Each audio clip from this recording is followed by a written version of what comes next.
রমজানে নিত্যপণ্যের দাম না বাড়াতে ব্যবসায়ীদের প্রতি আহ্বান জানিয়েছেন প্রধানমন্ত্রী শেখ হাসিনা। গণভবনে ভিডিও কনফারেন্সে 11টি অর্থনৈতিক অঞ্চল এবং উত্তরায় বিজিএমএ কমপ্লেক্স উদ্বোধনে এই আহ্বান জানান তিনি। বলেন, সরকারি বেসরকারি সম্মিলিত প্রচেষ্টায় দেশের এগিয়ে যাওয়ার গতি ধরে রাখতে হবে। 100টি অর্থনৈতিক অঞ্চল প্রতিষ্ঠা।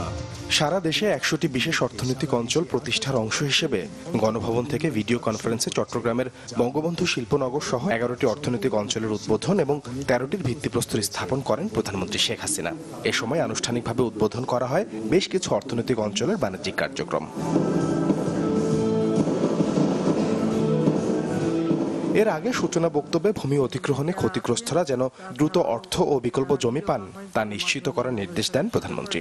কারণ মানুষের জন্য কাজ করি, মানুষকে কষ্ট দেবার জন্য না, এটা সবার মনে রাখতে হবে।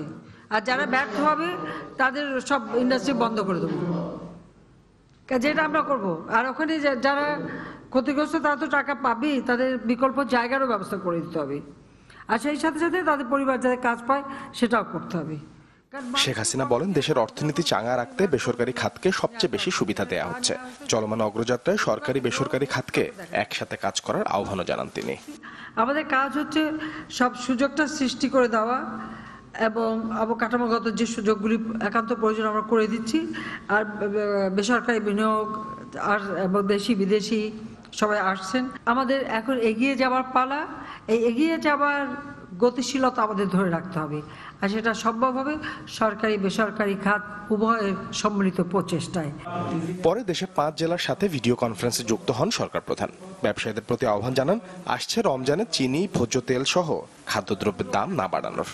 সামনে রোজা, ওই চিনির সমস্যা যেন না হয়, তেলের সমস্যা যেন না হয়, সেটা একটু ভালোভাবে দেখবেন।